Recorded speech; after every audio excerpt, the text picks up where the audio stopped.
everybody, welcome back to my channel. Today I'm going to share 3 delicious dinner recipes that I made quite big batches of for us to enjoy for throughout this week. All 3 of them are very delicious, very affordable, and I really hope you enjoy them. The recipes will be in the description box below. Let's get started. The weather was absolutely miserable at the weekend, and because it was the weekend on a Sunday, I had a little extra time and I really was craving a vegetable lasagna. I love a vegetable lasagna, but I do find that when you eat a vegetable lasagna in a restaurant, a lot of times it's a little bit lackluster and a bit disappointing. This one is not. It is absolutely delicious, if I do say so myself, and it's because we roast a load of delicious vegetables and make a really hearty, delicious vegetable ragu with brown lentils. And the bechamel, my bechamel recipe, I love it because it's a 2 cheese bechamel with nutmeg and Dijon, which really lifts it, and I really hope you give this one a try because it's so worth the extra effort. And actually, if you make a huge batch,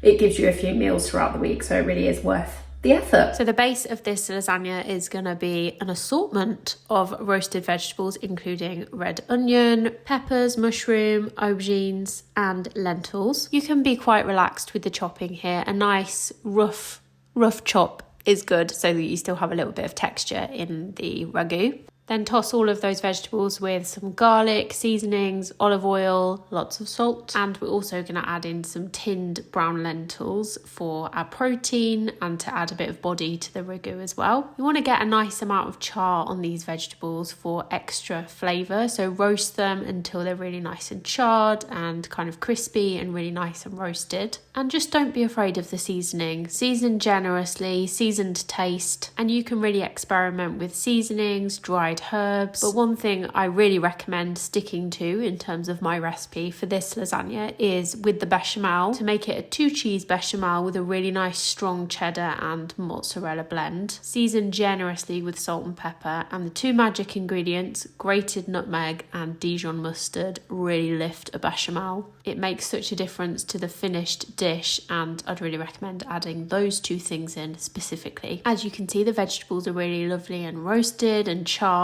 and we're going to make a really simple tomato sauce. Add the roasted vegetables and lentils to the tomato sauce and just simmer it to allow the complexity of the flavours to develop further. And after you've left it to simmer, you are left with this delicious, really intensely flavoured vegetable ragu, and then you can start building the lasagna. The usual layers of lasagna sheets, the ragu, bechamel, repeat, and finish the lasagna with a generous amount of the bechamel to top and some more cheese. Throw it in the oven, not literally. And after about 45 minutes, this is what you're left with, a delicious vegetable lasagna. I really hope you give this one a try because it is fantastic.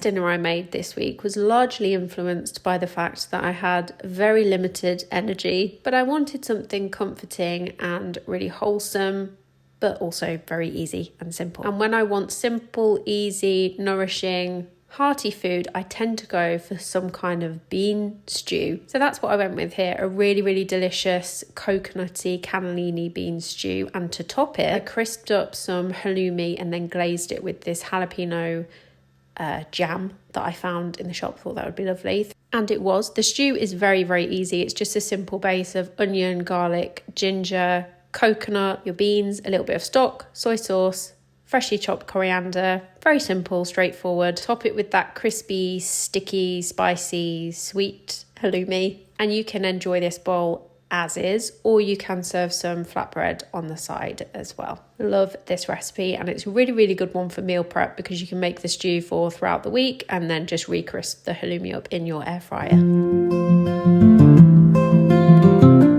To be honest, I eat ramen all year round, but it does kind of hit different in the winter months. So this is my recipe for the most incredible chicken ramen broth. You cannot beat a good homemade ramen broth. It's so easy and you can have it for throughout the week, and it just gets better with time. I'd recommend throwing this in your slow cooker because the longer you cook it, the more collagen you're going to extract from the bones or the carcass of the chicken, and you're left with this delicious jellified stock. that you can then use for ramen, obviously, but you can also use it in lots of other dishes as well as you would stock. Look at that jellified stock. This is what it should look like a day after or once it's been left in the fridge. So I just reheated this and then ladled it over a bowl of noodles and cabbage. Topped the bowl with some leftover shredded chicken I had in the fridge. Half an egg, some spring onions and some chili oil, which I forgot to film, but you can't have ramen without chili oil in my house. And there you have it. This is comforting beyond belief. And that was all of the recipes. I hope you enjoyed watching this video. I hope it's given you some inspiration for throughout the week. And let me know which of these is your favourite and which you think you're most likely to make going into next week. And I will catch you in the next video. Bye.